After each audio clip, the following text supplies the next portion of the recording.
वाहिगुरु जी का खालसा वाहिगुरु जी की फतेह। श्री गुरु गोबिंद सिंह जी अध्यासन संकुल एवं संशोधन केंद्र स्वामी रामानंद तीर्थ मराठवाड़ा विश्वविद्यालय नांदेड़ की ओर से बैसाखी के पावन अवसर पर आयोजित इस एक दिवसीय व्याख्यान माला में मैं आप सभी का स्वागत करती हूँ।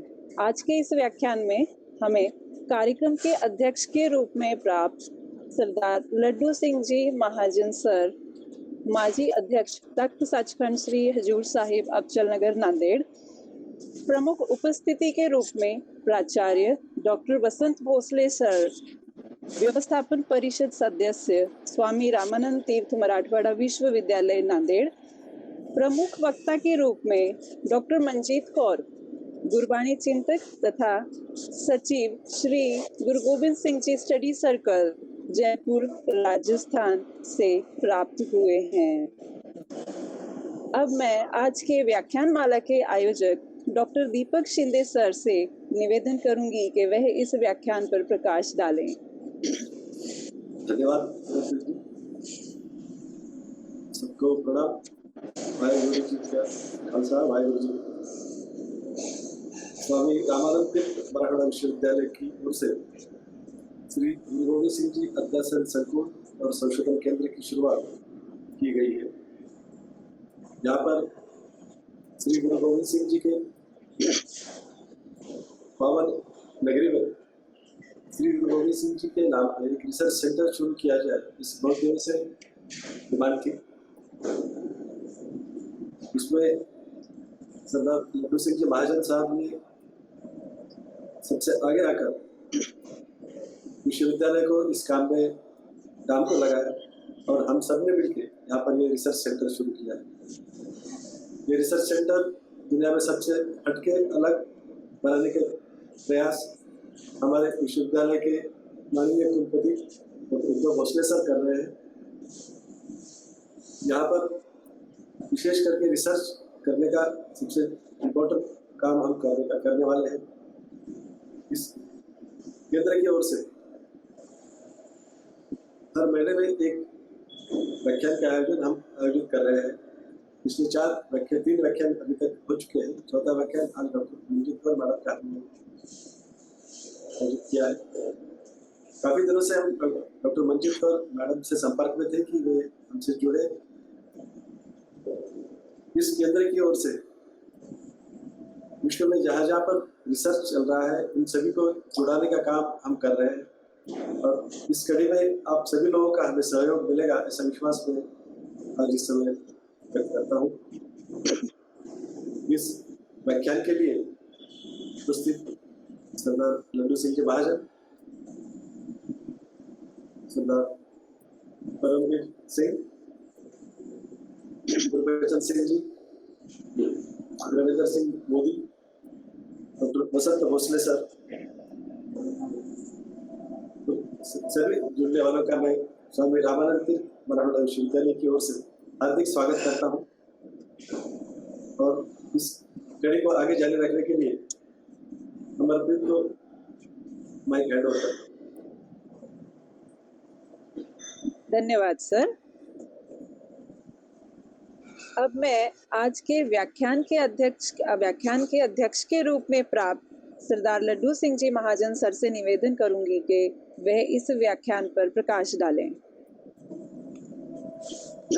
सबसे पहले सभी को बैसाखी के गुरुपुरब की बेन बधाइयाँ। वाहिगुरु जी का खालसा वाहिगुरु जी की फतेह। धन साहब श्री गुरु गोबिंद सिंह जी महाराज ने 1699 में बैसाखी वाले दिन हिंदुस्तान में एक ऐसी क्रांति लाई कि जो विश्व में ऐसी क्रांति कभी नहीं होगी। उस समय पर हिंदुस्तान अलग अलग धर्मों में समाजों में बंटने वाला था और उन सभी समाजों को एक जगह लाकर खालसे पंथ की स्थापना की। खालसा का मतलब है प्योर, फारसी में इसका मतलब होता है प्योर है। और उसमें सिलेक्शन किया गया बैसाखी वाले दिन।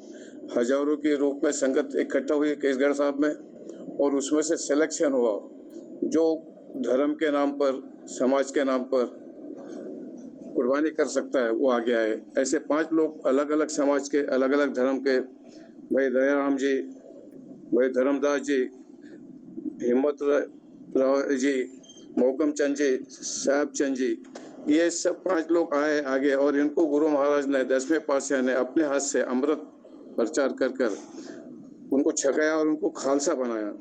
दयाराम जी से दया सिंह जी बनाए, धर्मदास जी से धर्म सिंह जी बनाए, हिम्मत राय जी से हिम्मत सिंह जी बनाए, साहब सिंह जी बनाए।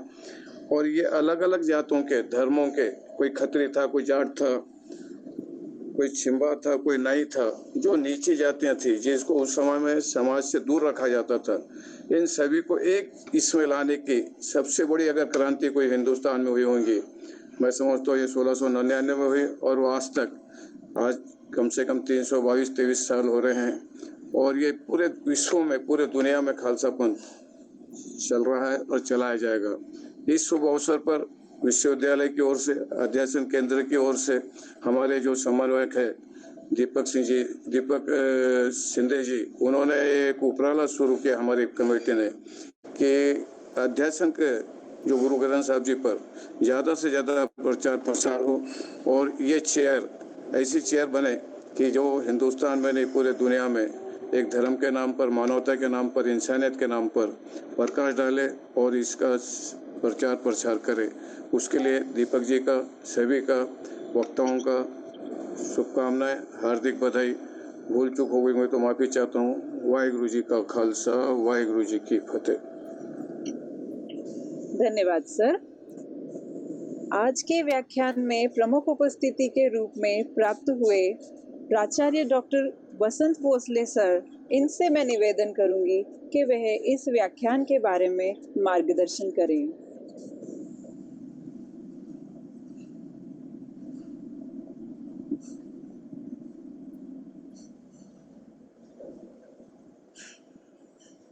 दूसरे सर शायद डिस्कनेक्ट हुए हैं, मैं फिर से उनको जोड़ाता हूँ।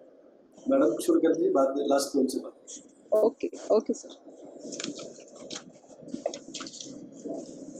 अब मैं आज के प्रमुख वक्ता के रूप में हमें प्राप्त हुए डॉक्टर मंजीत कौर, जो कि गुरबाणी चिंतक साहित्यकार हैं।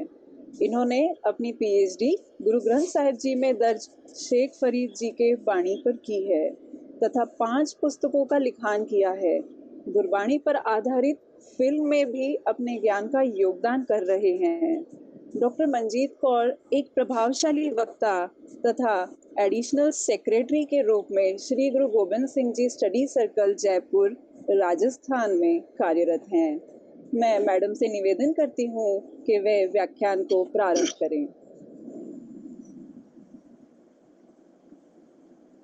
क्या दशमेश पिता तेरी बात कहूँ, क्या दशमेश पिता तेरी बात कहूँ, जो तूने पर उतार दिए। इस तेग के बेटे ने तेग उठा, दुखियों के काट जंजाल दिए। एक खालस खालसा पंथ सजा, एक खालस खालसा पंथ सजा, जातों के भेद निकाल दिए। इस कौम वतन की खिदमत में कहीं बाप दिया तो कहीं लाल दिए, कहीं बाप दिया तो कहीं लाल दिए। नमस्कार। वाहिगुरु जी का खालसा, वाहिगुरु जी की फतेह। बहुत ही सुंदर ये आयोजन बैसाखी पर्व को समर्पित, क्योंकि हमारा देश भारतवर्ष त्योहार है जिसका उत्कर्ष। समय समय पर अनेक त्योहार इस देश में मनाए जाते हैं, लेकिन सबका अपना अपना महत्व है। यहाँ गरिमामयी उपस्थिति जिनकी है, उन सबको मैं नतमस्तक हूँ। हृदय की गहराइयों से आभार व्यक्त करते हुए आज का अपना मैं जो मेरी ड्यूटी लगी है उस पर विचार करने जा रही हूँ। ये पर्व इसलिए अत्यंत महत्वपूर्ण है, जहाँ ये खुशहाली का प्रतीक है, इसलिए कि इस दिन रबी की फसल की कटाई शुरू होती है, किसानों के चेहरे खिल उठते हैं।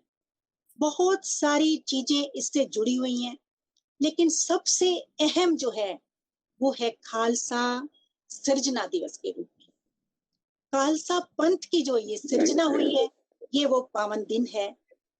और इस इनकलाबी इसलिए है क्योंकि समय की परिस्थितियां, जैसा कि आप जानते हो कि किस तरह का व्यवहार था मुगलों का शासनकाल, और एक मुगलों का शासनकाल जहां पर गैर मुस्लिम को ना केश धारण करने की इजाजत है, ना पगड़ी बांधने की इजाजत है, ना शस्त्र धारण करने की इजाजत है, ना शास्त्र पठन की इजाजत है, ना घुड़सवारी वो कर सकता है, ना वो फक्र से सिर ऊंचा उठाकर चल सकता है, और उसकी कैसी दयनीय स्थिति है। और दूसरी तरफ ये हमारा ब्राह्मणवाद, जहां जात पात वर्ण व्यवस्था ने इतना लोगों के अंदर दहशत का माहौल पैदा कर दिया, जो न सिर उठाकर जी सकते हैं अपने ही देश में रहते हुए, उनके साथ किस परिस्थितियों से वो जूझ रहे हैं, दीमक की तरह चाट रही है ये जाति पाति की प्रथा,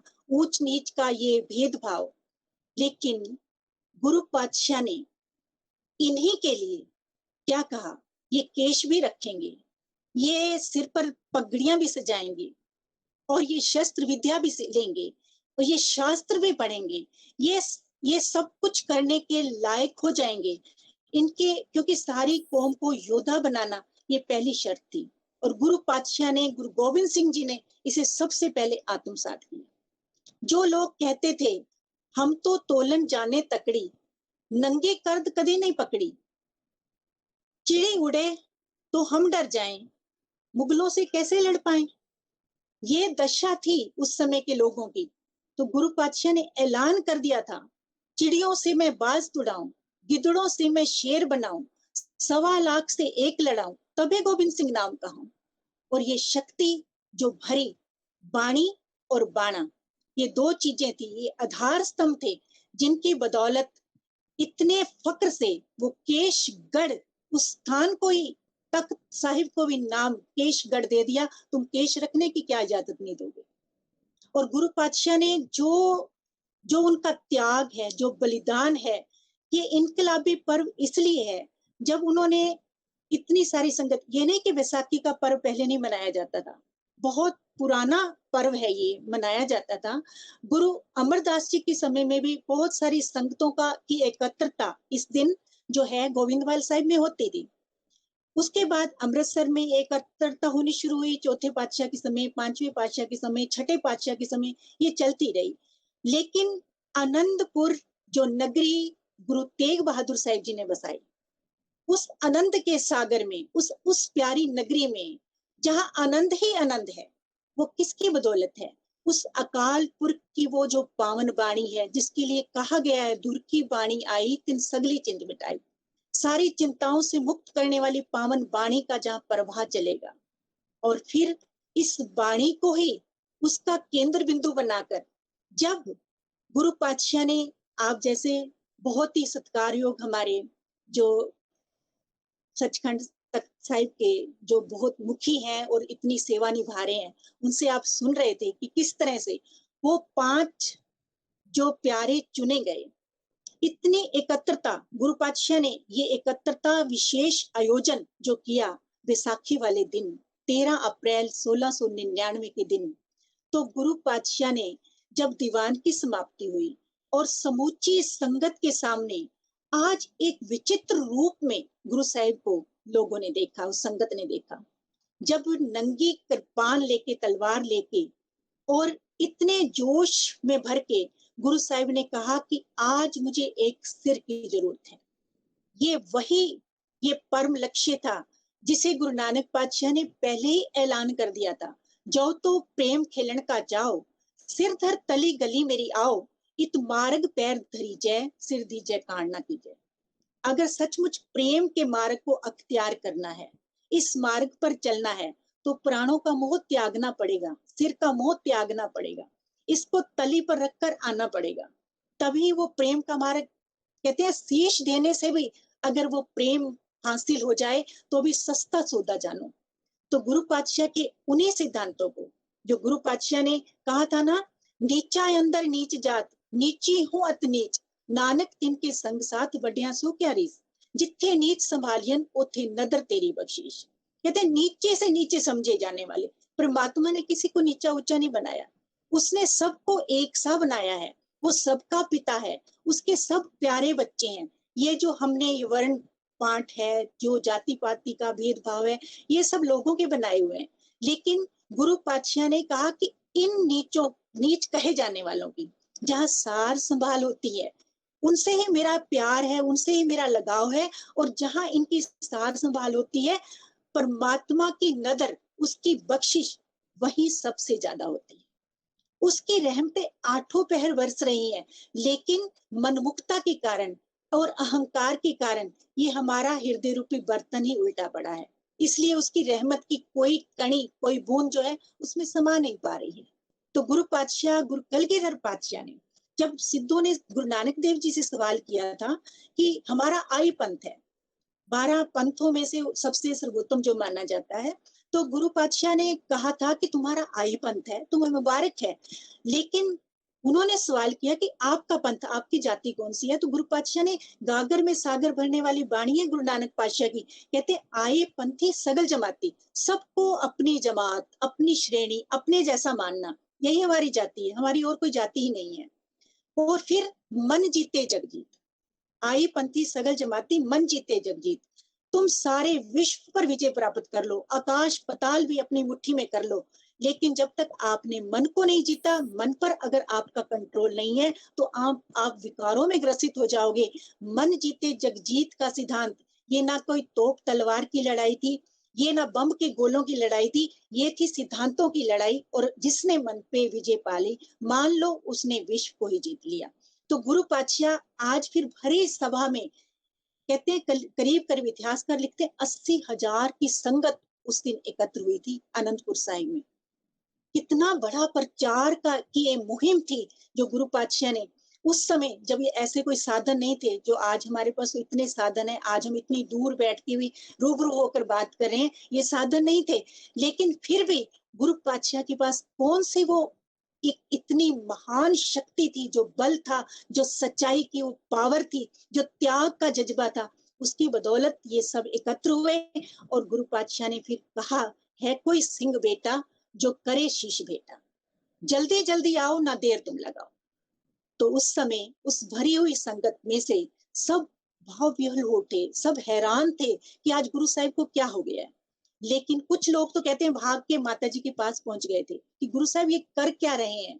लेकिन उन्हीं उसी संगत में से सबसे पहले भाई दयाराम जी खत्री उठे और उन्होंने कहा कि ये शीश आपकी अमानत है, और देरी करने के लिए क्षमा याचना भी की कि मुझे तुरंत आ जाना चाहिए, दूसरी बार बोलना नहीं पड़ना चाहिए था गुरु साहिब को। और ये थी वचन की कमाई, और ये था समर्पण, गुरु चरणों में अपने आप को समर्पित कर देना। ये शीश आपकी ही अमानत है। गुरु साहिब के आगे वो हाथ सिर झुका के खड़ा है। गुरु साहिब भाई दया राम को ले जाते हैं, वहीं एक तंबू, विशाल उस मैदान में एक तंबू का आयोजन भी किया हुआ था, उस तंबू में ले जाते हैं। वो ईश्वर जाने या गुरु गोविंद सिंह जी जाने कि क्या किया, क्या हुआ, लेकिन खून से लथपथ कृपान लेके फिर गुरु पातशाह आए कि एक शिष्य और चाहिए। फिर उस समय जो है धर्म जो है वो उठे और उन्होंने अपना शीश गुरु चरणों में समर्पित किया। गुरु साहब उसको भी लेके गए और फिर 2 मिनट के बाद फिर वापस आए कि एक शीश और चाहिए। उस समय फिर क्रमशः जो मोहकम चंद है, हिम्मत चंद है, मोहकम चंद है, फिर साहिब चंद है, ये अलग अलग धर्मों के मानने वाले, अलग अलग किर्त से जुड़े हुए, अलग अलग स्थानों से जुड़े हुए, ये सब 5 जन बारी बारी आए और 5 जन कैसे परवान हो गए कि सारी दुनिया में उनका नाम, अरदास में उनको इतने अदब सत्कार से हम रोज याद करते हैं। ये था अपना आपा जो है कुर्बान करना, गुरु चरणों में समर्पित करना। उसके बाद कुछ ही समय बाद गुरु पातशाह उनको एक नई वेश, नई स्फूर्ति के साथ लेके आए और फिर अमृत का जो बाटा तैयार हुआ, उसमें जल जो डाला गया, उसके बाद उस पानी पे खंडे से वाणी का जाप किया गया और कहा है इतिहासकारों ने, साहिब कौर जी, माता साहिब कौर जी द्वारा उसमें पतासों का मिला देना कि जोश में भी खालसा जो है वो होश में रहे। तो ये वाणी की जो महिमा थी 5 वाणियों का पाठ किया गया। पूरी एकाग्रचित होके उसमें दृष्टि को केंद्र बिंदु उस जल में रख के उस वाणी से उस पानी में कितनी ताकत का संचार हुआ कि जिसकी बदौलत जो गुरु पातशाह ने कहा था वो सच कर दिखाया। इसको धारण करने वाले सच्चे हृदय से जिन्होंने इसको धारण किया और आपा समर्पित किया, तो गुरु पातशाह ने उनको पंज प्यारे और गुरु खालसा जी कहकर जो है उनका मान सम्मान किया। और फिर ये कहा, जहां उनके नाम को सिंह शब्द लगाया और स्त्री जाति के लिए कौर शब्द जो राजकुमारी का प्रतीक है, उसके बाद गुरु साहिब ने ये कहा कि गुरु खालसा जियो, अब आप मुझे अमृत की दात बख्शो। कितना विलक्षण और इनकलाबी पर्व है ये कि दुनिया में किसी भी युग में आप देखेंगे कि कोई भी कितना भी कोई धर्म पुरुष, कोई अवतारी पुरुष, कोई गुरु, कोई पीर, फकीर, ओलिया, कोई किसी ने आज तक किसी युग में अपने शिष्य को ये मान दिया हो कि उसे गुरु की उपाधि से सुसज्जित कर दिया हो और कहा हो कि गुरु खालसा जियो, अब मुझे अमृत की दात बख्शो। मैं सारी दुनिया को तो सिंह बना सकता हूँ, खालसा बना सकता हूँ, लेकिन मैं गोविंद राय से गोविंद सिंह तभी हो सकता हूँ जब तुम कृपा करोगे, जब तुम्हारी कृपा होगी। ये विलक्षण ये चीज है, ये इनकलाब है इतना बड़ा कि गुरु, तभी तो भाई गुरदास जी ने लिखा, वह प्रगट्यो मर्द अगमड़ा, वरियाम अकेला, वह गोविंद सिंह आपे गुरचेला। तो गुरु पातशाह ने गुरु और शिष्य के भेद को ही मिटा दिया। ये कितना बड़ा इनकलाब था। ये दुनिया के इतिहास में ये पहली घटना थी। और गुरु पातशाह ने फिर स्वयं अमृत की जो याचना करके और अमृत छका उनसे और फिर अपने नाम के साथ गुरु गोविंद सिंह जो है वो लगाया। तो सिंह शेर का प्रतीक, सिंह का प्रतीक, और कौर जो है वो जहां गुरु साहिब ने हमें इतना मान सम्मान दिया नारी जाति को, गुरु पातशाह ने, गुरु नानक देव जी ने, वो कैसा समय था जब नारी जाति को किस तरह से दबाया जाता था, किस तरह से इंफीरियर माना जाता था, पैरों की जुत्ती माना जाता था, उनका कोई मान सम्मान नहीं था। ऐसे समय में गुरु पातशाह ने कह दिया था ना, सो क्यों मंदा आखिए जित जम्मे राजान। ये बुलंद नारा गुरु पातशाह का था। ये कितनी बड़ी बख्शिश थी इस सिख जगत की नारी की। कितने भी सेमिनार होते हैं, सर्वधर्म सम्मेलन होते हैं, जहाँ ये नारी की सम्मान की बात आती है, तो मैं बड़े गर्व और फक्र से कह देती हूँ कि मेरे पास तो कोई इसके संदर्भ में कोई प्रश्न, कोई शिकायत है ही नहीं। हमें तो गुरु साहिब ने जितना मान बख्शा है, जितना गौरव बख्शा है, सब परिवारी में श्रेष्ठ, मति देवे देवर जिस, इससे ऊपर और कितना मान देंगे गुरु पातशाह। हमने तो सिर्फ अपने दायित्वों का निर्वहन करना है। जो बख्शिशें गुरु साहिबानों ने हम पर की है, हमने उसको अपने अंदर सहेजना है। उन गुणों की जो है सांझ करनी है। गुरु पातशाह गुरु नानक देव जी की हिदायत है, गुणों का हवे वासला कड़वास लीजय, जे गुण होवन साजना मिल सांझ करीजय गुरा केरी छाड़ अवगुण चलिए।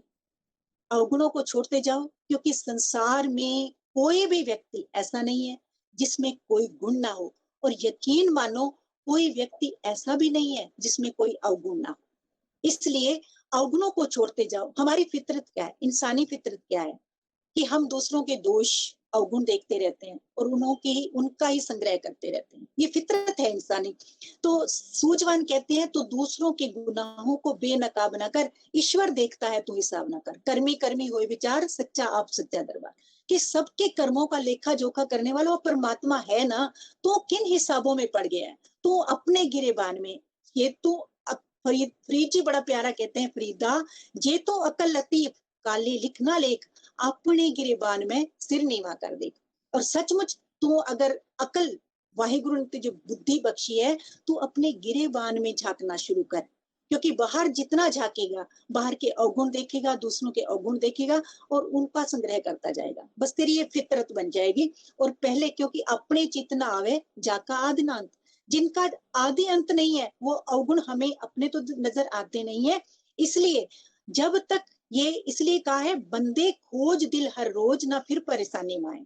बंदे तो हमेशा अपने अंतःकरण में खोज कर कहाँ खड़ा है तू और परमात्मा ने तेरे जीवन का क्या मकसद बनाया है। गुरु पातशाह ने हमें कितनी बख्शिशों और रहमतों से नवाजा है। हमने उनको आत्मसात करते हुए और इन गुणों की खुशबू को चहु और फैलाना है। गुरु ग्रंथ साहिब जी के पावन उपदेश, जहाँ गुरु पातशाह कहते हैं सब में जोत जोत है सोई, तिसते चानन सब में चानन होई। इस तराने को गुरुदेव रविंद्रनाथ टैगोर ने तो ये कहा था कि ये विश्व तराना है। जब उन्होंने कहा गया कि आपने राष्ट्रगान लिखा है, तो अगर आपको विश्व तराना लिखना होता, विश्व गान लिखना होता तो क्या लिखते? कहते गुरु नानक पातशाह पहले ही लिख गए हैं, वो मुझे लिखने की जरूरत नहीं है। तब ये आरती का संदर्भ देकर उन्होंने कहा था ये विश्व तराना है, सब में जोत जोत है सोई, तिसते चानन सब में चानन होई। गुरु तीसरे पातशाह कहते हैं किसी धर्म की कोई बड़ाई नहीं कर रहे, किसी की कोई बुराई नहीं कर रहे, तो गुरु पातशाह कह रहे हैं जगत जलंदा रख ले अपनी कृपाधार, जित तुआरे उबरे तो तेले उबार। ईर्ष्या द्वेष में जल रही इस मानवता को हे वाहिगुरु, हे परमात्मा, जिस भी धर्म द्वार से उबार सको बस उबार लो, ये बेनती है। तो कबीर जी पुकार उठते हैं, अव्वल अल्लाह नूर पाया, कुदरत के सब बंदे, एक नूर ते सब जग उपजा, कौन भले को मंदे। गुरु पंचम पातशाह की सारी वाणी ही एक पिता एकस की हम बारक पे टिकी है। तू सभ्य सांझी वाल सदाइन, तो किसे न दिसे बारा जियो, तू मेरा पिता तू है मेरा माता। इसके साथ साथ भी कहते हैं सब, उसके साथ साथ जो है कोई बोले राम राम, कोई खुदाए, कोई सेवे गुसैया, कोई अलाए। तो किसी भी नाम से पुकारो, सब में परमात्मा की ही जोत है। तो भक्त नामदेव जी पुकार उठते हैं, सबे घट राम बोले, रामा बोले, राम बिना को बोले रे। सभी घटों में वो परमात्मा आप बोल रहा है, किससे बुरा कहोगे, चींटी से हाथी तक सब में वो परमात्मा की जोत मौजूद है। और हम स्त्री और पुरुष का, जो बेटी और बेटे का, उस भेदभाव में अभी पड़े हुए उलझे हुए हैं। किस वंश की बात करते हैं, किस परंपरा की बात करते हैं, गुरबाणी हमें क्या मार्गदर्शन करती है और हम कहाँ चल रहे हैं, ये विचारने का विषय है। ये हमारी संगोष्ठियां, ये हमारे समागम तभी सार्थक हो पाएंगे जब हम स्वयं आत्म प्रज्वल करेंगे और गुरु दर्शाए मार्ग पर चलना शुरू करेंगे। तो गुरु पातशाह ने ये जो इतना महान कार्य किया, उसकी संपन्नता के बाद गुरु पातशाह ने जब देखा ना, अपन ने जब नौवें गुरु, आठवें गुरु साहिब जो है जो ज्योति ज्योत समा जाते हैं, तो नौवें गुरु पातशाह गुरु तेग बहादुर साहिब जी अभी जगत के सामने गुरु रूप में नहीं आए हैं। बाबा बसे ग्राम बकाले ये ऐलान कर गए हैं आठवें पातशाह गुरु हरकृष्ण साहिब जी दिल्ली में, लेकिन अभी वो सामने नहीं आए हैं। और तब तक देख लो आप, 22 मंजियां डल गई हैं, अपने आप को गुरु कहलवा रहे हैं वो सोडी।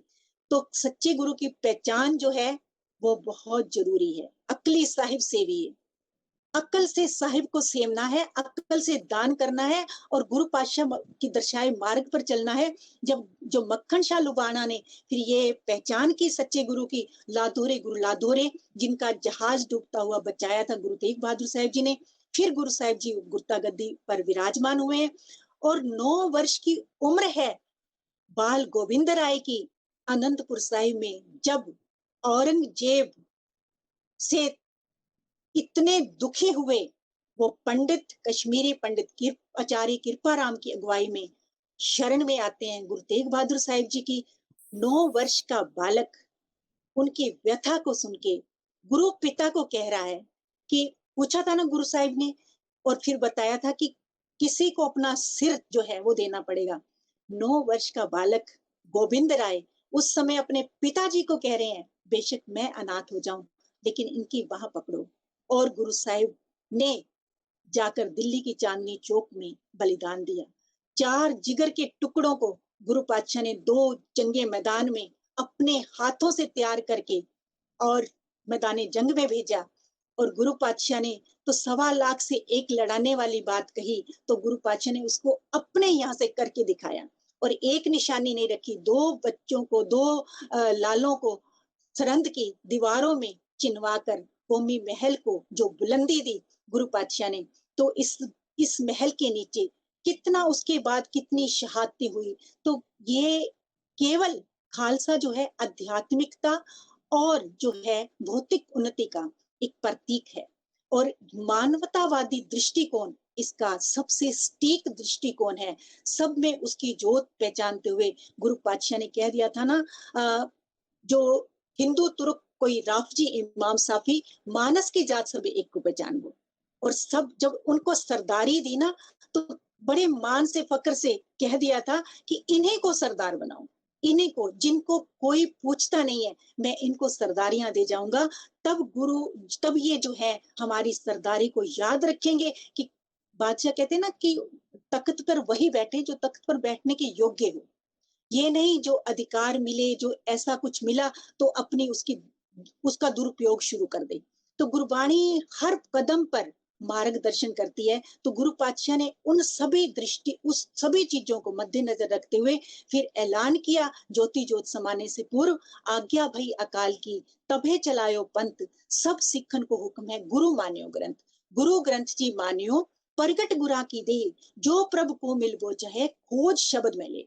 शब्द में खोजना है। और ये कोई ऐसे कहा नहीं है, आदेशित किया है खालसे को कि शब्द में खोजना है और गुरु ग्रंथ साहिब जी को ही गुरु मानना है। देहधारी गुरु परंपरा को समाप्त किया। ये गुरु साहिब की दूरदर्शिता थी। आने वाले समय की नजाकत को देखते हुए गुरु पातशाह ने ये भी ऐलान किया। तो सचमुच गुरु पातशाह ने जो ये इतने महान कार्यों को, जो एक इतना इनकलाबी रूप दिया है, तो गुरु पातशाह के जो त्याग है, बलिदान है, कहते हैं कोई तन का दानी है, कोई मन का दानी है, कोई धन का दानी है, लेकिन गुरु पातशाह ने तो अपना सर्वस्व सब कुछ ही देश धर्म हित कुर्बान कर दिया। और जब कहा ना कि आपके जैसा गुरु पातशाह, आपके जैसा कोई दानी नहीं है, तो गुरु पातशाह ने पता है क्या कहा था? पंजाबी में चंद लाइनी है, दहंदे देश नु जदों सहारा नहीं सी, उदों पिता देश तू वारिया मैं, माता गुजरी सरहंद अंदर गुजरी, वक्त गुजरिया तिवें गुजारिया मैं, चार पुत्र सन बख्शे परमात्मा ने, ਉਹ ਵੀ ਜੋੜਾ ਜੋੜਾ ਕਰਵਾਰਿਆ ਮੈਂ, ਮੈਨੂੰ ਮਤ ਸਿੰਘੋ ਸ਼ਹਿਨशाह आखो, कर्जा किश्तां दे नाल उतारिया मैं, कर्जा किश्तां दे नाल उतारिया मैं। इतनी विनम्रता, जो कुछ है सो तेरा पर, अपने विश्वास को हमेशा कायम रखा और सबको इतना प्यार बांटा कि क्योंकि और ऐलान कर दिया, साच कहूं सुन ले हो सब है, जिन प्रेम कियो तिन्हें प्रभ पायो। जिन्होंने प्रेम किया है उन्होंने ही परमात्मा को पाया है। बाहरी आडंबरों कर्म कांडों की तो तुलना गुरबाणी में वैसे भी बंजर भूमि से की गई है। उसमें बोए गए बीज काहे रे कलरा सींचो, काहे को ये कलर भूमि बंजर भूमि सींच रहे हो, इसमें बोए गए तो तुम्हारे बीज भी व्यर्थ चले जाएंगे, इस पर की गई सारी मेहनत मशक्कत व्यर्थ चली जाएगी। इसलिए एक अकाल पुरख का ओट आसरा लेके, ना भय काहू को देत नहीं, ना भय मानता, ना किसी को डर देना, ना किसी के डर में रहना है, भय में रहना है उस अकाल पुरख सर्वशक्तिमान उस परिपूर्ण परमात्मा के, क्योंकि उसका भय हमें उस परमात्मा की इबादत से जोड़ता है और दुनिया का डर जो है हमें कायर बना देता है। फिर हम कर्मकांडी हो जाते हैं, लोग क्या कहेंगे, बस तब हमें ये फिक्र होती है। तो गुरु पातशाह ने इस तरह सारे जनमानस में एक ऐसी स्फूर्ति, एक ऐसी चेतना का संचार किया। तो गुरु पातशाह की देन को उसको दुनिया में, मतलब हिंदुस्तान की बात ही नहीं है, विश्व इतिहास में उनके जैसा कोई दानी नहीं है। अमृत के दाते हैं, सरवंश के दानी हैं। ऐसे भक्त, ऐसे रहबरी पुरुष, और फिर विनम्रता कैसी, जो अपने पूर्व जन्म की गाथा लिख रहे हैं, जो ये बता रहे हैं मेरे जीवन का मकसद क्या है, परमात्मा ने मुझे ये जगत तमाशा देखने के लिए भेजा है। और विनम्रता कैसी, जो हमको परमेश्वर उचरे, ये सब नरक कुंड में पड़े हैं, मोको दास तवन का जानो, या मैं भेद ना रंग पहचानो। इतने बड़े बड़े जो वीर औलिये पुरुष हुए अपने आप को परमात्मा कहलवाने लग गए। गुरु पातशाह कहते हैं जो हमको परमेश्वर उचरे ते सब नरक कुंड में पड़े। ये विनम्रता है, ये उस परमात्मा में अभेद हो जाना है। तो गुरु पातशाह का जो जीवन है वो इतना विलक्षण है।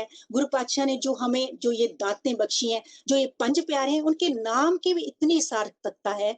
दया हृदय में होगी तभी धर्म आएगा, जब धर्म आएगा तो हिम्मत आएगी, अगर हिम्मत आएगी तो फिर क्या होगा, उसके साथ मोह कम हो जाएगा, प्रेम का मार्ग अख्तियार किया जाएगा और तब साहिबी आपको मिलनी है। आप शहंशाह बन जाओगे, आपके पास साहिबी आ जाएगी।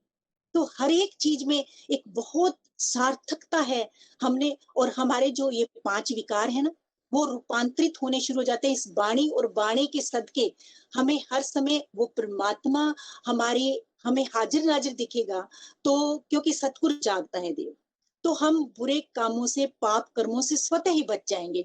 तो गुरु पातशाह इन विकारों से निजात कैसे पाया जा सकता है? क्योंकि अवर पांच हम एक जना, क्यों राखे घर बार मना, मारे लूटे नीत नीत किस आगे करी पुकार देना। फिर गुरु पातशाह स्पष्ट करते हैं कि ये पांच हैं, बेशक बली हैं, लेकिन इनके इनको वश में करने के लिए गुरमत पंच दूत बस आवे। गुरमत के धारणी हो गए तो ये पांचों दूत आपके बस में आ जाएंगे, नहीं तो तुम इनके शिकंजे में बंद रहोगे। और ये शिकंजा इतना कड़ा है, इतना सख्त है कि इन बेड़ियों से निकलना अपना खाला जी का घर नहीं है। इसलिए हमें गुरबाणी की टेक, बाणी और बाणी की टेक लेनी ही पड़ेगी, जब ही जाकर हमारा जीवन रूपांतरित होगा, हमारा काम जो है संयम में रूपांतरित हो जाएगा, हमारा जो क्रोध है वो शूरवीरता में तब्दील हो जाएगा, रूपांतरित हो जाएगा। फिर हमारी एनर्जी, हमारी पावर, जो शक्ति, जो बल, जो उद्यम उस परमात्मा ने हमको बख्शा है, गुरु ने बख्शा है, वो दूसरों के परोपकार के लिए उसका जो यूज होगा। और उसके साथ साथ जो लोभ है हमारा, वो संतोष में परिवर्तित हो जाएगा। जो बिना संतोष नहीं को राज्य, क्योंकि बिना संतोष के आज तक कोई तृप्त नहीं हुआ, कोई रज नहीं सका। इसलिए ये जो हमारा लोभ है, ये हमारा जो है संतोष में रूपांतरित होना शुरू हो जाएगा। और मोह जो है वो प्रेम में रूपांतरित होना शुरू हो जाएगा। मोह ऐसा विकार है जो लगता नहीं है विकार है, लेकिन ये भी उतना ही प्रबल विकार है, जिनके लिए हम फिर पाप में इतने गलतान हो जाते हैं मोह के कारण, और हमें पता ही नहीं लगता कि हमारे जीवन का मकसद क्या है। उसके बाद जो हमारा अहंकार है वो विनम्रता में रूपांतरित होना शुरू हो जाएगा। इस वाणी को अगर आधार बना के चलेंगे तो गुरु पातशाह इस बाणी से जोड़ के और बाणे तक का सिख धर्म से जो खालसा पंथ तक का सफर है, उनको जो सींचा गया गुरु साहिबों ने, जहां जरूरत पड़ी अपने खून से भी सींचा।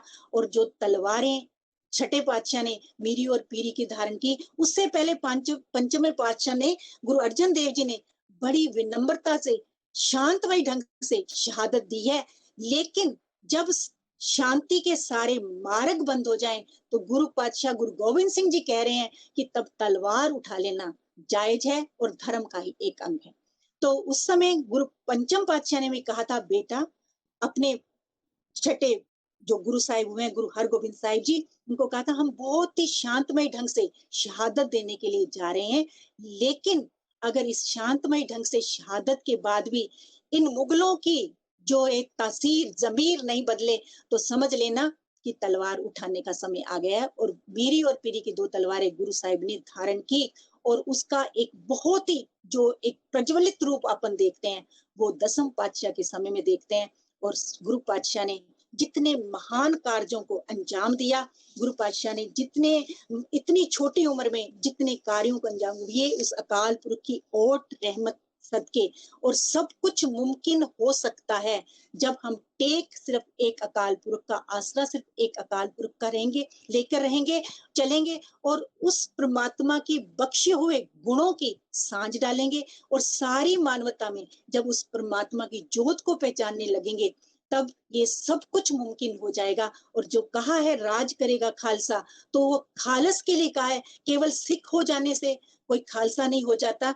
किसी भी धर्म का व्यक्ति जो पूर्ण अपने गुणों, उस परमात्मा के बख्शे हुए गुणों को आत्मसात करके चल के, वो खालस रूप हो सकता है, पवित्र हो सकता है। और उस प्योरिटी से ही, उस शुद्धता से ही ये जो है सारे कार्य जो हैं वो सिद्ध हो जाएंगे।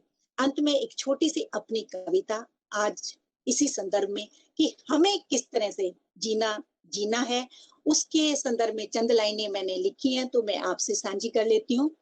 हृदय में सच्चाई हो, नाम की कमाई हो। हृदय में सच्चाई हो, नाम की कमाई हो, हमेशा पूरा तोल हो, मीठे सदा बोल हो। एक पर विश्वास हो, पूरी सबकी आस हो, सकारात्मक सोच हो, किसी से ना रोष हो। जीवों पर दया हो, दिल में प्रेम हो, मंदिर मस्जिद चर्च या गुरुद्वारे जाने का नेम हो, सात्विक भोजन हो, नशों से परहेज हो, कोई ना भ्रांति हो, जीवन में क्रांति हो, कैसी भी परिस्थिति हो, मन में शांति हो, नव तक संचार हो, मातृभूमि से प्यार हो, माँ बोली का सत्कार हो, किसी का ना तिरस्कार हो, मन में हमारे जोश हो, पर जोश में भी होश हो, आलसे का त्याग हो, पुरुषार्थ ही पुरुषार्थ हो, बुद्धि में प्रकाश हो, दुर्मत का नाश हो, विश्व कुटुंबकम भाव हो, मानवता से प्यार हो, किसी की ना निंदा हो, सबका सम्मान हो, विवेकशील बुद्धि हो, अंतःकरण में शुद्धि हो, सादा जीवन हो, उच्च विचार हो, बैसाखी मुबारक हो, खुशियों की बहार हो, बैसाखी मुबारक हो, खुशियों की बहार हो। तो मैं हृदय से आप सबकी तहे दिल से धन्यवादी हूँ। डॉक्टर दीपक शिंदे जी की, यहाँ के जो मुखी हैं, जो आज की अध्यक्षता कर रहे हैं, सबका मैं नाम नहीं ले रही हूँ, लेकिन वाहिगुरु नाम सबके जान गया है और आपसे मैं रूबरू होके जान भी गई हूँ। लेकिन सब में उस परमात्मा की जोत को देखते हुए, मैं उस जोत को नमन करते हुए और गुरु ग्रंथ साहिब जी का ओट आसरा लेकर विचरण करने के लिए ये हमारा पर्व मनाना, ये हमारा उत्सव मनाना, ये हमारा त्योहार तभी सार्थक हो सकेगा जब हम, ये हमारी संगोष्ठियां, ये हमारे मेल मिलाप, ये हमारे समागम तभी सार्थक हो सकेंगे जब हम एक एक प्रयास, सद प्रयास अपना जारी रखेंगे, क्योंकि बूंद बूंद से सागर भरता, ईट ईट से महल बने, तार तार से ताना बुनती, मकड़ी सुंदर जाल तने। एक एक सद प्रयास हमारे सारे वातावरण को खुशनुमा बना सकता है, खुशहाली से भरपूर कर सकता है। गिले शिकवे चलते रहेंगे, ये संसार कैसा है, ये लोग कैसे हैं, कैसे बन गए हैं, कैसे हो गए हैं, हम सब भी, हमारा भी कोई नभ पर विचरण नहीं है, संसार में हम भी रहते हैं। हम अपनी तरफ से कोशिश करें, क्योंकि हम अकेले ही चले थे जानिबे मंजिल, लोग आते गए और कारवां बनता गया। एक एक के प्रयास से ये इतना सुंदर कारवां बन के और एक अच्छे सकारात्मक सोच के साथ जब हम चलेंगे तो वाहिगुरु और कृपा करेगा और रहमत करेगा, हमारी झोलियां रहमतों से भर देगा। बस गुणों की सुगंध को हर तरफ बिखेरते जाओ, वाणी को पढ़ो, क्योंकि ये वाणी वो है जिसके लिए एक पंक्ति में गुरु पातशाह का फैसला है, गाविए सुनिए मन रखिए भाव, दुख पर हर सुख घर ले जाए।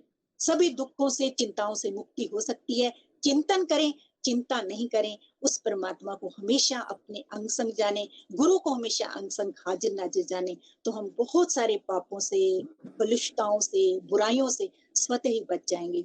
वाहिगुरु सबके रहमत करे और मैं तहे दिल से सबकी मैं धन्यवादी हूँ, हृदय की गहराइयों से उस अकाल पुरख वाहिगुरु की, गुरु साहिब की, जो आज इस समागम, इस आयोजक, संयोजक सबकी मैं तहे दिल से आभारी हूँ। वाहिगुरु कभी कृपा करेगा तो आकर रूबरू आपके दर्शन करूंगी, उस चरण की, उस स्थान की, गुरु साहिब के चरण धूल को अपने माथे में लगाऊंगी। इन्हीं विचारों के साथ एक बार पुनः आपको खालसा सिरजना दिवस की बैसाखी की बहुत बहुत शुभकामनाएं और बहुत सारी मुबारक। किसी तरह की कोई गलती, कोई त्रुटि, कोई ऐसा शब्द मेरे से बोला गया हो तो मैं हृदय करके क्षमा प्रार्थी हूँ। वाहिगुरु जी का खालसा, वाहिगुरु जी का खालसा, वाहिगुरु जी की फतेह। धन्यवाद मैडम। मैं डॉक्टर अमरप्रीत कौर रंधावा यहाँ धन्यवाद प्रस्ताव देने हेतु पुनः प्रस्तुत हुई हूँ। आज के व्याख्यान में माननीय डॉक्टर उद्धव भोसले सर, कुलगुरु प्रस्तुत विद्यापीठ, तथा माननीय डॉक्टर जोगेंद्र सिंह जी विसेन, प्रकुलगुरु प्रस्तुत विद्यापीठ, इनकी भी मैं धन्यवादी हूँ कि वह अपना अमूल्य समय निकालकर जुड़े। आज के व्याख्यान के अध्यक्ष सरदार लड्डू सिंह जी महाजन सर, इनका भी मैं तहे दिल से धन्यवाद देना चाहती हूँ कि वे अपना कीमती समय निकालकर व्याख्यान में जुड़े। डॉक्टर वसंत भोसले सर प्रमुख उपस्थिति के रूप में उपस्थित होकर सभी पार्टिसिपेंट्स को मार्गदर्शन किया, इसलिए इनका भी मैं धन्यवाद करना चाहती हूँ।